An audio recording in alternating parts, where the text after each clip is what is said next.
contents of this program may not necessarily represent the views of Ummah Channel.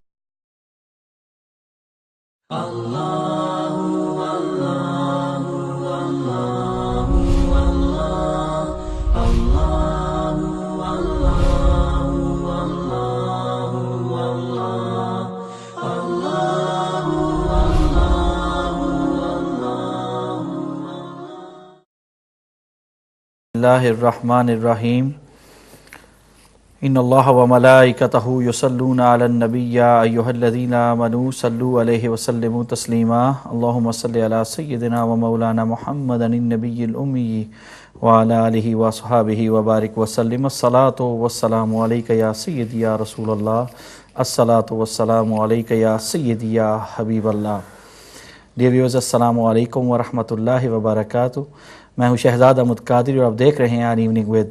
بحمدہ تعالیٰ اس programme کے اندر مختلف شخصیات کو دعوت دیتا ہوں اور الحمدللہ آپ کے سامنے ان کو پیش کرتا ہوں اور ان کی خوبصورت گفتگو اور جو پرسنل لائف ہے ان کے متعلق الحمدللہ ہم معلومات کرتے ہیں.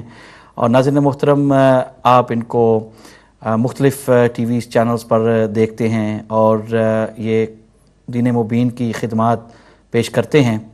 قرآن مجید، فرقان حمید اور حدیث مبارکہ سے الحمدللہ ہم ان سے بہت کچھ سیکھتے ہیں، لیکن ان کی پرسنل لائف کے متعلق بہت کم جانتے ہیں.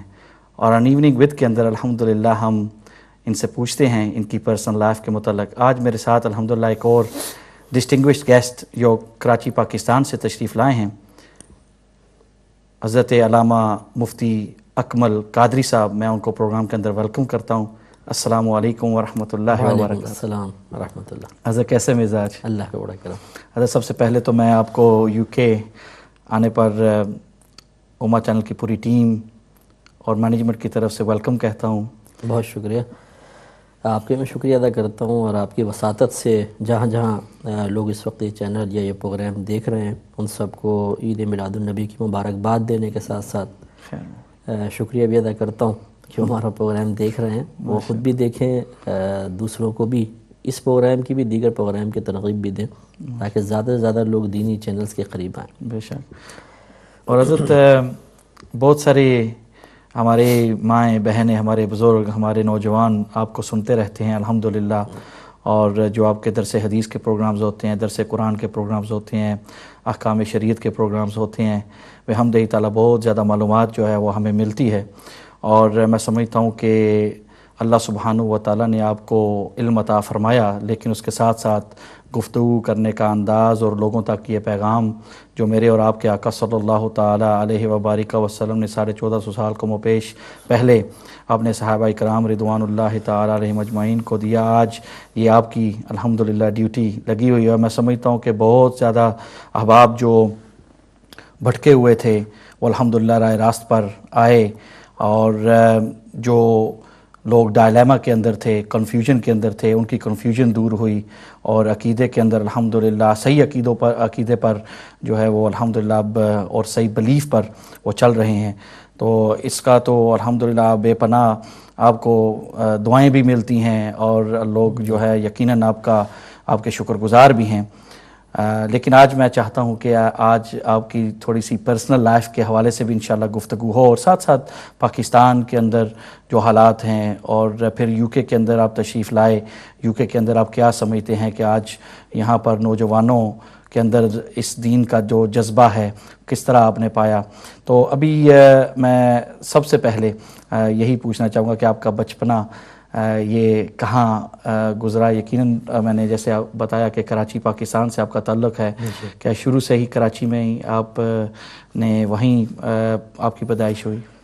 دیکھیں، اصل پہ ہماری والدہ ہیں مظفر گڑھ کی. اچھا. اور ہمارے والد صاحب کا تعلق خانے وال سے تھا، اور پھر جب میری ویسے پیدائش مظفر گڑھ کی ہی ہے، اگرچہ ڈاکیومنٹس میں کراچی شو ہوا ہے. اچھا. جی ہاں. تو پھر وہ بالکل حالت شیر خارگی میں نے دودھ پیتے جب میں تھا تو والدین کراچی شفٹ ہو گئے تھے. پھر شروع سے ہم کراچی میں ہی ہیں. اچھا. جی ہاں. تو اس میں والد یا والدہ، کیونکہ بچے کی تعلیم اور اس کے اپ برنگنگ میں یقیناً والدین کا ہی بہت زیادہ انپٹ ہوتا ہے. تو کیا آپ کے انسیسٹرز میں سے یعنی کہ والد، دادا اور اس طرح یا والدہ اور پھر جو آپ کے ان کی والدین تھے، کیا علمی گھرانہ تھا آپ کا یا کہ صرف یہ آگے آپ سے سلسلہ چل رہا ہے؟ نہیں، ایسا نہیں ہے. ہمارا تو ایک صحیح بات ہے کہ ایک عام سا گھرانہ ہے، جیسے اکثر ہوتے ہی ہیں گھرانے. جی. اور نہ کوئی ایسا کوئی دینی تو بالکل ماحول نہیں تھا، اور دنیاوی لحاظ سے بھی کوئی ایسا نہیں تھا کہ ویل ایجوکیٹڈ ہوں سب کے سب. اور شروع میں تو ہمارا بھی رجحان دین کی طرف نہیں تھا. یہ الگ بات ہے کہ تربیت بہرحال جو کہ اخلاقی اعتبار سے ہوتی ہے کہ ہاں یہ بات نہیں کہنی ہے، فلاں کے پاس جا کے ایسا نہیں کرنا ہے، یہ غلط ہوتا ہے، یہ صحیح ہوتا ہے، وہ عمومی تربیت تو گھر سے ہی تھی. پھر اسکول میں بھی، کالج میں بھی، پھر میں نے کیمیکل انجینئرنگ جب تک میں نے کی، اس کے فرسٹ سیمسٹر میں تھا میں، تو پھر میں اس مذہب کی طرف باقاعدہ میں کنورٹ ہوا. ورنہ اس سے پہلے گھر والوں کی طرف سے کوئی پابندی بھی نہیں تھی، لیکن چونکہ ایک ماحول نہیں ہوتا تو پھر بچوں کا بعض اوقات مائل ہونا تھوڑا سا مشکل ہوتا ہے. تو شروع میں تو ایسے ہی رہا. پھر جب مذہب کی طرف رجحان ہو گیا تو پھر ماشاءاللہ گھر بھی ہمارا چینج ہوا، پھر کافی ماحول بدلا، اور پھر دیگر اثرات بھی لوگوں نے دیکھے. تو کیا سمجھتے ہیں کس وجہ سے اور کس بنیاد پر آپ نے آپ کی یہ سوچ بدلی گئی؟ اور آپ نے بتایا کہ یہ یونیورسٹی کا بتایا کہ یونیورسٹی کے اندر جا کر، لیکن کیا کسی صحبت ایسی ملی یا کوئی ایسا استاد ملا، یا کس کی وجہ سے آپ سمجھتے ہیں کہ آپ کی یہ ذہن کی جو چینجنگ آئی ہے؟ جی ہاں، وہ اصل میں ہم کچھ دوستوں نے ایک دفعہ آپس میں طے کیا کہ ہم نماز شروع کرتے ہیں. اچھا. تو پھر ہم مسجد میں چلے گئے. ایک تو ہمارے وہ مسجد کے جو کتنی عمر ہوگی اس وقت آپ کی؟ مطلب میں انٹر میں تھا، تقریباً میری 18-19 سال ہوگی عمر. اچھا. تو اس ہماری مسجد کے جو امام و خطیب تھے وہ اکثر اصلاحی بیانات بہت اچھے کرتے تھے، اور عقائد کے سلسلے میں بہت پختگی انہوں نے فراہم کی. پھر کچھ ایسے دینی تنظیم سے تعلق رکھنے والے افراد بھی مسجد میں آتے تھے، تو ان کے پاس بھی میں شروع میں بیٹھا. اب چونکہ وہ شرارت میں بہت آگے ہوتے تھے ہم لوگ پورے علاقے میں، اور میں بہت ہی آگے ہوتا تھا. پوری مطلب ایک وہ ہماری گینگ بنی ہوئی تھی، تو اس میں شرارتوں میں، لیکن وہ ایسی نہیں تھی کہ اتنا خاص تھا کوئی بہت ہی اوپر لیول کی، اور اسے عموماً کرتے ہیں نوجوان، ویسے ہی تھا. اور احساس بہت زیادہ تھا کہ ہم ایک صحیح زندگی نہیں گزار رہے ہیں. یہ ہمارے گھر میں ڈائجسٹ آتا تھا، اس میں ایک مصنفہ تھی، میں نام لے لیتا ہوں، وہ اولیاء کے بارے میں کہانی مرتب کرتی تھیں، ایک ان کی سوانح حیات. تو وہ ہماری امی پڑھتی تھی نا، تو کہتی تھی یہ ضرور پڑھنا، یہ بہت اچھی ہوتی ہے. تو وہ میں پڑھتا تھا. وہ تو اس سے دل تو بہت چاہتا تھا کہ مذہب کی طرف آئیں، کوئی ایسی روحانی شخصیت ہمیں بھی مل جائے. جیسے وہ پہلے واقعات پڑھتے ہیں، اب ڈھونڈتے ہیں تو وہ نظر نہیں آتی وہ چیزیں پریکٹیکلی طور پر. تو دل چاہتا تھا کوئی ایسا ہو. تو پھر وہ مسجد میں جانا شروع کیا، تو پھر وہ تھوڑا سا اس طرح کے افراد مجھے مل گئے کہ جس سے ایک قلبی اطمینان پیدا ہوا اور ایک روحانی سکون سا. تو وہ ایک مبلغ تھے، وہ درس دے رہے تھے، تو میں مسجد میں گیا. تو وہ ایک اجتماع کے بارے میں کچھ بتا رہے تھے کہ جی فلاں اجتماع میں آپ آئیں، ایک دوست کو ہمارے. تو میں اتنا شرماتا اور جھجکتا تھا کہ یار یہ اتنے نیک لوگ ہیں، میں ایسا گناہ گار آدمی کہاں ان کے سامنے جا کر بیٹھوں. تو میں ایک ستون کے پیچھے بیٹھ کے میں نے سنا وہ کہاں کا کہہ رہے ہیں. پھر میں گیا، اور پھر اس سے میرا ذہن بہت تبدیل ہوا الحمدللہ. پھر کافی عرصے تک ایک تو مطلب اعمال میں تو تبدیلی آئی، ظاہری گیٹ اپ بھی چینج ہوا. پھر علم کا مجھے رغبت پیدا ہوئی کہ علم سیکھنا چاہیے. پھر میں علوم دینیہ کی طرف مائل ہوا. آپ کالج اور یونیورسٹی کے اندر یقیناً ایک اچھے اسٹوڈنٹ ہوں گے، کیونکہ آپ نے بڑی دیر اپنی یعنی کہ 20 ایئر اولڈ یا 21 ایئر اولڈ جب تھے آپ، تو اس وقت آپ نے دین کا علم جو ہے وہ سیکھنا شروع کیا. تو کیا آپ سمجھتے ہیں کہ آپ اچھے اسٹوڈنٹ تھے؟ جی میں بہت اچھا اسٹوڈنٹ تھا. یہ اچھا ہی نہیں، بہت اچھا کہہ لیجئے. شرارتوں میں سب سے آگے تھے، لیکن کہا جاتا ہے کہ جو شرارتیں زیادہ کرتا ہے وہ ذہین بھی ہوتا ہے. صحیح. بعض ایسے ہوتے ہیں کہ جو صرف شرارتوں میں ہی ہوتے ہیں، لیکن بعض گاڈ گفٹڈ چیزیں اللہ کی طرف سے ہوتی ہیں بعضوں کے پاس. تو میں وقت پہ پڑھتا تھا، اس لیے ہماری امی ہمیں کبھی کھیل سے منع نہیں کرتی تھی، خاص طور پہ میرے بارے میں. بڑے بھائی کے بارے میں ہمیشہ امی شک میں رہتی تھی، ان کو ڈانٹتی ڈپٹتی رہتی تھی یہ پڑھیں گے نہیں، وہ کھیل کود میں لگے رہیں گے. لیکن مجھے امی کہتی تھی جتنا مرضی کھیلو، کیونکہ مجھے اعتماد ہے کہ امتحان کے دنوں میں تم صحیح پڑھ کے اور اچھے نمبر لے ہی لوگے. اچھا. میں خصوصاً جب یہ فرسٹ سیمسٹر میں تھا تو کیمیکل انجینئرنگ جب میں کر رہا تھا تو میں مذہب کی طرف مائل ہوا، تو دل چاہا کہ میں پڑھائی چھوڑ دوں. ایک نیا نیا جوش تھا، ایک جذبہ تھا، ایک دم آدمی کے اندر ایک اچھی تبدیلی آتی ہے. تو نفس پر جب غلبہ انسان محسوس کرتا ہے تو اس کو فتح کا سا احساس ہوتا ہے. صحیح. اس سے ایک روحانی سکون ملتا ہے. اور انسان جو پہلے مطیع و فرما بردار رہا نفس و شیطان کا، اس قید سے جب آزادی محسوس ہوتی ہے تو ایک عجیب ہی نور ہوتا ہے قلب کے اندر. اس سے ایک جوش سا پیدا ہوا کہ پڑھنا نہیں ہے، بس اب اللہ کو راضی کرنا ہے. تو ہماری امی نے کنڈیشن لگائی کہ نہیں، تم نے اچھے نمبروں سے یہ پورا کر لینا ہے پڑھائی دنیاوی، اس کے بعد تمہیں اجازت ہے جو مرضی چاہے کرو. اچھا. تو پھر میں نے امی کی خواہش پر پڑھا. میری 86% آئی تھی اس میں تقریباً لاسٹ جب میں نے سیمسٹر کلیئر کیا. تو بڑی محنت کے ساتھ پڑھا. تو میں اچھے طلبہ میرا شمار ہوتا تھا، اگرچہ ہم شرارتیں کلاس میں بھی کرتے تھے، ٹیچرز بھی بہرحال سمجھتے تھے، وہ بڑی شفقت کرتے تھے. اسی طرح پھر جب میں یہ مذہبی تعلیم میں نے حاصل کی، اس میں بھی الحمدللہ آپ میرے کسی بھی استاد سے میرے بارے میں پوچھیں گے، پڑھائی کے اعتبار سے بھی اور عمل و کردار کے اعتبار سے بھی کبھی کوئی بدتمیزی نہیں، کلاس میں لگاتار آنا اور سب وقت سبق کو یاد کرنا، یہ سب چیزیں چلتی رہی تھیں. بعض اوقات میں نے دیکھا ہے یہاں پر، اور آپ نے شاید پاکستان کے اندر بھی یہ دیکھا ہو کہ جب بچہ ایک اس کا ماحول جس کے اندر وہ پیدا ہوتا ہے، جیسے آپ نے فرمایا کہ آپ کا ایک کوئی دینی کوئی ماحول تو زیادہ نہیں تھا لیکن ایک عام ماحول تھا، تو جب بندہ دین کی طرف اس کی رغبت ہوتی ہے تو گھر والے تھوڑے سے گھبرا جاتے ہیں کہ پتہ نہیں اس کو کیا ہو گیا، اس کے ذہن کو کیا ہو گیا. تو اس کو بیکنگ کرنے کی بجائے اس کو یعنی کہ ڈس ہارٹن کئی دفعہ ایسا ہوتا ہے کہ اس کو ڈس ہارٹ کیا جاتا ہے. تو آپ کو تو الحمدللہ جیسے آپ نے بتایا کہ آپ کی والدہ نے انکریجمنٹ کی، آپ کے والد صاحب کا کتنا رول تھا اس میں؟ اصل میں والد صاحب، جی ہاں، میں جب میں نے انجینئرنگ کمپلیٹ کر لی تو امی سے تو پہلے کمٹمنٹ ہو چکی تھی کہ جی پڑھنا ہے، اس کے بعد فارغ ہوں گے. والد صاحب کو پتہ نہیں تھا ان چیزوں کا. تو جیسے میں فارغ ہوا تو میرا ایک دوست گھر پہ ملنے آئے. انہوں نے بتایا کہ جی میرے بھائی جو ہیں وہ ایک پاکستان نیشنل ریفائنری ہے بڑی، میں نے کیمیکل انجینئرنگ چونکہ کی تھی، اس میں اچھی ان کی جاب مل سکتی ہے. تو وہ جاب کی آفر لے کر آ گئے گھر میں. اور والد صاحب نے مجھے بلایا کہ بھائی اچھا ہے ابھی فارغ ہو، ٹھیک ہے جاب پہ لگ جاؤ. میں نے کہا جی وہ میرا تو ذہن نہیں ہے. تو میں نے امی کو آگے کر دیا. اور یہ جتنے بھی اس طرح کے جو دینی بچے ہیں جو مذہب کی طرف مائل ہوتے ہیں، ان کے لیے ایک مطلب میں ان کو ایک مشورہ دوں گا کہ گھر کی جو سپر پاور ہے نا اس کو اپنا بنا کے رکھیں. سبحان اللہ. اب کوئی بھی آپ کے خلاف کچھ کرے، سپر پاور کے پیچھے چھپ جائیں، خود پھر وہ فیس کریں گی اور آپ بچ جائیں گے. تو امی کی ذرا ہماری گھر میں، ویسے تو والد صاحب کا ہی روب دبدبہ تھا، لیکن امی جب کسی موقف پر اٹک جاتی تھیں تو پھر والد صاحب بھی ہتھیار ڈال دیا کرتے تھے. تو میں نے امی کو بہت راضی رکھا. اب جو ہوا ایسا معاملہ تو امی بیچ میں آگے. میں نے کہا نہیں، میں نے پہلے بچے سے کہا تھا کہ یہ بس اچھے نمبروں سے پاس کر لے، پھر ہم اس کو دین کے لیے فارغ کر دیں گے. تو پھر والد صاحب نے بھی ہتھیار ڈال دیے. امی اگر نہیں ہوتی راضی تو پرابلم ہو جاتی. جن دوستوں کی آپ نے بات کی ہے، کبھی کبھار ایسا ہوتا ہے کہ وہ دوستوں میں سے کوئی ان کا دھیان تو ہوتا ہے کہ دین کی طرف ہو، جیسے آپ نے کہا کہ بھائی there was something missing، کوئی ایسی آپ کو چیز محسوس ہوتی تھی کہ بھئی یہ ہم نے دین یعنی کہ ہمارے زندگی کے اندر اس طرح نہیں ہے جس طرح ہونا چاہیے. تو کیا آپ کے دوست بھی پھر اس طرف آئے یا کہ ان کو آپ کو چھوڑنا پڑا، اور پھر جب یعنی کہ آپ دین کا علم حاصل کرنے کے لیے اپنے استاد صاحب کے پاس گئے تو یہ سلسلہ پھر فرینڈشپ کا کہاں؟ دیکھیں مسئلہ یہ تھا کہ ہمارے تو سارے دوست ایسے ہی تھے، آوارہ گرد قسم کے تھے. ایک میرا دوست ایسے تھے جو شروع سے نماز ہم نے ان کو پڑھتے ہوئے دیکھا تھا، اور کبھی ہم کھیل رہے ہوتے تھے، اذان ہوتی تھی، وہ کھیل چھوڑ کے نماز کے لیے چلے جاتے تھے.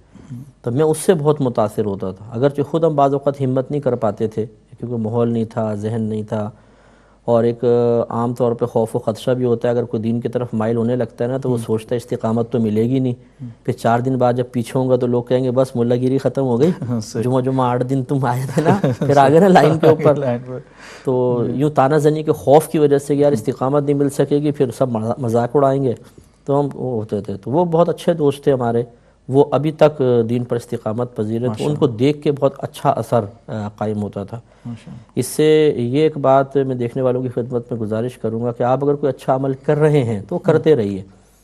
مثال کے طور پہ آپ تبلیغ دین کر رہے ہیں، نماز پڑھ رہے ہیں، اور آپ چاہتے ہیں کہ دوسرے لوگ اس کا اثر قبول کریں، لیکن بظاہر اس میں کامیابی سے نظر نہیں آتی ہے کہ کوئی آپ کی بات نہیں مانتا، نمازی نہیں بنتا، گناہ نہیں چھوڑتا، تو مایوس پھر بھی نہ ہو، کیونکہ ہو سکتا ہے غیر محسوس طریقے سے آپ کی شخصیت کا اور آپ کے عمل کا اثر کسی پر ہو رہا ہے، اس کا ذہن تبدیل ہو رہا ہے، وہ اپنی سوچ آپ کے سامنے ظاہر نہیں کرتا ہے، لیکن بہرحال اس کے ایک اندر باطن میں آپ کے اچھے عمل کی وجہ سے تبدیلی پیدا ہوتی ہے۔ جیسے میں نے خود اپنی کیفیت محسوس کی کہ مجھے شرمندگی ہوتی تھی اس کو دیکھ کر، یار یہ کیسے ہمت کر کے کھیل چھوڑ کے چلا جاتا ہے اور ہم نہیں جا پاتے ہیں۔ لیکن جب پھر میں مذہب کی طرف مائل ہوا، اچھا میں کھیل کود میں ماشاءاللہ ہر کھیل میں ماشاءاللہ اس اعتبار سے کہہ رہا ہوں، کرکٹ تو ویسے کرکٹ، فٹ بال، زیادہ ہاکی کھیلی جاتی میں نے بہت زیادہ کھیلی ہے، اور دیگر جو یہ کھیل ہیں مطلب ٹیبل فٹ بال ہوتی تھی، جی ان میں ہر کھیل میں اللہ تعالیٰ نے ایسا مطلب وہ ایک ٹیلنٹ تھا کہ میں آگے ہو جاتا تھا، کیپٹن بنتا تھا، یا جیسے اب آل راؤنڈر تھا کرکٹ کے اندر، اور کافی آگے تک میں نے اس کی ٹرائل وغیرہ بھی دی تھی۔ تو وہ ہمارے اچھا پھر ہنسانے میں بہت زیادہ مجھے مہارت حاصل تھی، وہ تو اب بھی ہے، لیکن میں اب بہرحال ہمارا منصب ایسا ہے کہ میں نے آپ کے بہت سارے لطیفے سنے ہوئے ماشاءاللہ۔ یہ آپ وہاں ٹی وی چینل پر بھی آپ اویس رضا قادری صاحب یا باقی کے جو دیگر علماء تھے ان کے ساتھ میں نے دیکھا کہ آپ بہت زیادہ ماشاءاللہ ہنسی مذاق بھی الحمدللہ، اور یہ بہت کم پایا جاتا ہے علماء کے اندر، آج کل کے علماء کے اندر یہ میں نے دیکھا حضرت کہ بہت کم پایا جاتا ہے۔ دے فیل دیٹ کہ ان کا ایک سٹیٹس ہے اور اس سٹیٹس کو برقرار رکھنا ہے، اور اگر ہم زیادہ ہنسی مذاق میں لگے تو ہمیں لوگ سیریس نہیں لیں گے، تو اس میں کیا ہوتا ہے کہ بجائے اس کے کہ وہ لوگوں کو اپنی طرف اور اپنے سینے سے لگائیں، وہ دور جو ہے وہ ان کو کر دیتی ہے۔ اس پہ بھی کمنٹس کرتے ہیں انشاءاللہ۔ تو پھر وہ اصل میں پھر جب یہ چیزیں ہوتی ہیں نا تو دوست زیادہ بن جاتے ہیں۔ جی تو بعض ایسے ہوتے ہیں کلاس میں ان کے 4 5 6 دوست ہوتے ہیں، میں ایسا تھا کہ کلاس میں ہر فرد ہمارا دوست تھا، مطلب دوست بنانا اور پھر ان کے ساتھ وقت پاس کرنا، ان کی نفسیات کو سمجھنا، یہ وغیرہ۔ جب مذہب کی طرف آیا نا تو پہلے تو سارے شکوک و شبہات میں رہے، یہ نیا جوش ہے، یہ اور انسان بن جائے کیسے ہو سکتا ہے؟ تو شروع میں ہم بھی پھر ان کے ساتھ رہے کہ شاید یہ بھی آ جائیں اس طرف، لیکن جب انہوں نے دیکھا کہ یہ آنے والا نہیں ہے تو پھر عموماً ایسا ہی ہوتا ہے کہ جو اس مزاج کے نہیں ہوتے وہ ساتھ چھوڑنا شروع کرتے ہیں، اور میں نے اس کو عافیت ہی سمجھا، کیونکہ اگر میں ان کی صحبت میں رہتا شاید تو مجھے استقامت نہ مل پاتی، دوبارہ دل مائل ہو جاتا۔ تو ایک ایک کر کے وہ سارے دوست میرے ختم ہو گئے، اور وہ شاید میری زندگی کے دوستی کی آخری ہی مطلب ایک ٹائم پیریڈ تھا کہ اس کے بعد پھر میں نے کسی کو دوست نہیں بنایا۔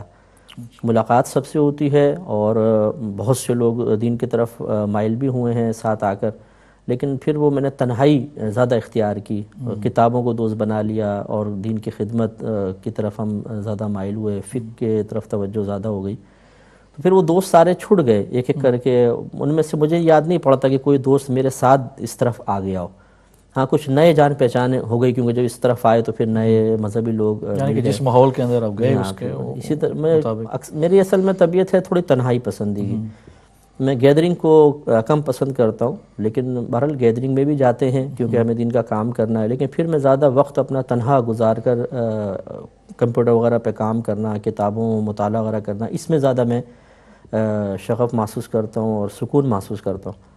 تو آہستہ آہستہ ساری دوستیاں ختم ہو گئی، اور میں یہ بھی مطلب اللہ تعالیٰ کے انعام ہی سمجھتا ہوں کہ کوئی تنہائی کا عادی ہو جائے، اس کو تنہائی اتنا تنگ نہ کرے کہ وہ دین کا کام کرنا اس کو بوجھ محسوس ہو۔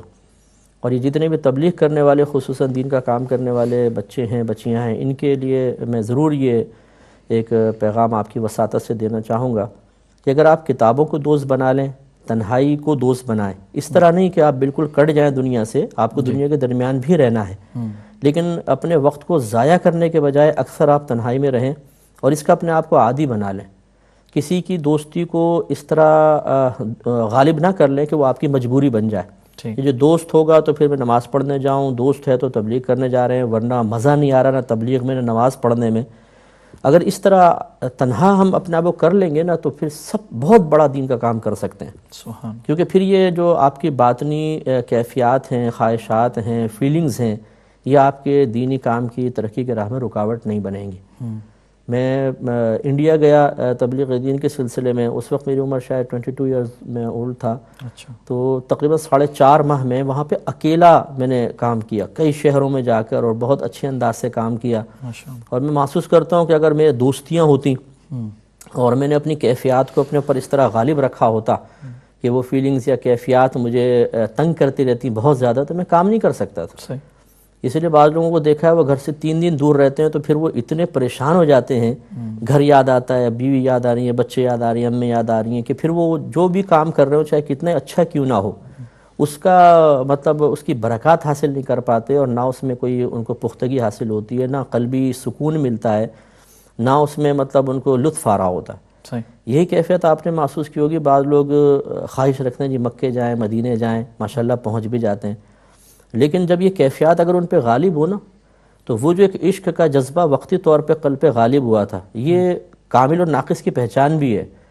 جیسے اب مدینے میں گئے، پتہ چلا جی 8 دن گزار لیے، فلائٹ کینسل ہو گئی ہے، تو پھر وہ اتنے ہائپر ہو جاتے ہیں کہ پھر وہ نہیں دیکھتے ہم کہاں کھڑے ہوئے ہیں. کیا یاد آ رہا ہوتا ہے؟ گھر یاد آ رہا ہوتا ہے، ماں یاد آ رہی ہے، باپ یاد آ رہے ہیں، دوست یاد آ رہے ہیں. تو اس لیے دین کے کام کرنے والے کے لیے بہت ضروری ہے کہ وہ اس قسم کی کیفیات کو اپنے پر غالب نہ آنے دے. اور اس کا بہترین طریقہ ہے تنہائی. خصوصاً جو جیسے درس نظامی کر رہے ہیں، اسلامک اسٹڈیز میں سے وابستہ ہیں، ایجوکیشن حاصل کر رہے ہیں، ان کو یہ کرنا بہت ضروری ہے. اگر آپ اچھا بڑے اسکالر بننا چاہتے ہیں، بڑے پیمانے پہ کام کرنا چاہتے ہیں، تو جتنا آپ مخلوق سے ہٹ کر رہیں گے، بلا ضرورت ان سے نہیں ملیں گے، اتنا وقت ملے گا، اور جتنا وقت ملے گا اتنا ہی ترقی ہوگی. صحیح. اور حضرت اس میں اسٹیبلٹی، مینٹل اسٹیبلٹی جو ہے وہ بہت ضروری ہوتی ہے جب ایک بندہ ایک ماحول سے دوسرے ماحول پر جاتا ہے. اور جیسے آپ نے بتایا کہ تنہائی جو ہے، I think that helped you, وہ اس نے آپ کی بہت زیادہ مدد کی ہے. تو آپ اپنے تھوڑے اساتذہ کے متعلق بھی بتائیں کہ کن کے پاس آپ نے تعلیم حاصل کی ہے، اور آج بھی جن سے آپ بہت کچھ سیکھتے ہیں. تو میں چاہوں گا کہ اس کے یہ سب سے پہلے جو میں نے ابتدائی کتابوں کا آغاز کیا وہ حضرت مولانا الیاس رضوی صاحب ہیں. کراچی میں ایک بہت بڑے عالم مفتی ہیں، اپنا ادارہ بھی چلا رہے ہیں. تو وہ بہت پہلے سے اسکالر تھے، اور ہم لوگ تو ایک عام سے بچے تھے، ان کے آتے جاتے تھے، دیکھتے تو ان کو تو بہت دل چاہتا تھا کہ ہم بھی ایسے عالم بنیں. پھر ان سے خواہش کا اظہار کیا، انہوں نے پڑھانا شروع کیا، کچھ عرصے ان کے پاس پڑھا. پھر فوت ہو گئے ہیں غلام یاسین صاحب تھے، کراچی کے ایک بہت بڑے مفتی تھے، اور عبد المصطفیٰ اعظمی صاحب کے شاگردوں میں سے تھے. ان سے میں نے تھوڑا سا اکتساب کیا، لیکن وہ استقامت نہیں مل پاتی تھی. اصل میں مصروفیات کچھ ایسی تھیں، کچھ تبلیغی ایکٹیویٹیز تھیں، کچھ یہ، تو اس میں پڑھ نہیں پاتا تھا. پھر کسی نے مجھے ترغیب دی اور مشورہ دیا کہ آپ لاہور چلے جائیں، جامعہ نظامیہ ہے لاہور میں. اس وقت مفتی عبدالرحیم ہزاری صاحب رحمۃ اللہ علیہ حیات تھے، اور سنا تھا کہ ان کے ہاں پڑھائی کا معیار بھی بہت اچھا ہے، اور نظام بہت خوبصورت ہے، چھٹیاں نہیں کرنے دیتے، اور سختی بھی رہتی ہے، امتحان بھی ہوتے ہیں، رپورٹنگ بھی اچھی ہوتی ہے. اور میں ایسے ہی کوئی ماحول چاہتا تھا، کیونکہ آپ بچے کو، خصوصاً میں اپنے کہتا ہوں کہ نفس جو ہے وہ بچے کی مثل ہوتا ہے، کبھی تو پیار سے مائل ہوتا ہے اور کبھی ڈانٹ سے مائل ہوتا ہے. پیار تو ہمیں ویسے ہی مل رہا تھا، ڈانٹ نہیں تھی، تو وہ استقامت نہیں مل پا رہی تھی. پھر میں وہاں چلا گیا. وہاں مولانا خادم حسین صاحب رضوی پہلا سال وہ پڑھاتے تھے، ان سے. پھر مفتی عبدالقیم ہزاری صاحب ہیں، اور عبدالحکیم شرف قادری صاحب، عبدالستار سعیدی، گل احمد عتیقی صاحب، اور ایک دو اور ہمارے ٹیچرز تھے، لیکن ان سے میں نے کم اکتساب کیا. تو یہ وہاں بڑے بڑے میرے استاد تھے. پھر میں دوسرے سال میں لوح خانیوال گیا تھا. مفتی اشفاق رضوی صاحب دامت برکاتہم العالیہ، آپ کی یو کے میں ہی ہوتے ہیں ماشاءاللہ، اور بہت جو بھی ان کو جانتے ہیں وہ جانتے ہیں کس قدر نفیس انسان ہے ماشاءاللہ، بہت ہی اچھے انسان ہیں. ان سے پھر میں نے ان سے بھی اکتساب کیا. تو جتنے بھی میں ٹیچرز کا آپ کو نام لے رہا ہوں، یہ وہ لوگ تھے کہ فوت ہو گئے ہیں کچھ تو، اور کچھ حیات بھی ہیں، کہ آپ پاکستان میں جا کے کسی سے بھی آپ ذکر کریں، وہ کہیں گے ہاں یہ تمام کے تمام علم کے لحاظ سے بھی ماشاءاللہ ایک سمجھ لیں سمندر یا پہاڑ کی سی حیثیت رکھتے ہیں، اور عمل کے اعتبار سے بھی بہت اچھے ہیں. اس لحاظ سے میں اپنے کو خوش قسمت سمجھتا ہوں کہ مجھے ایسے لوگوں کے درمیان جا کر اکتساب علم کا موقع ملا کہ جو علم و عمل کے جامع تھے. اس سے پھر ماشاءاللہ ہم پہ بھی ایک اثر آیا، مطلب سیکھنے کو بہت کچھ ملا. اگرچہ میں خود میں نکما ہوں کہ ہم صحیح اکتساب نہیں کر سکے، لیکن بہرحال بزرگ ہمارے بہت اچھے ہیں. بہت سارے لوگوں سے آپ نے انسپریشن جو ہے وہ حاصل کی ہے.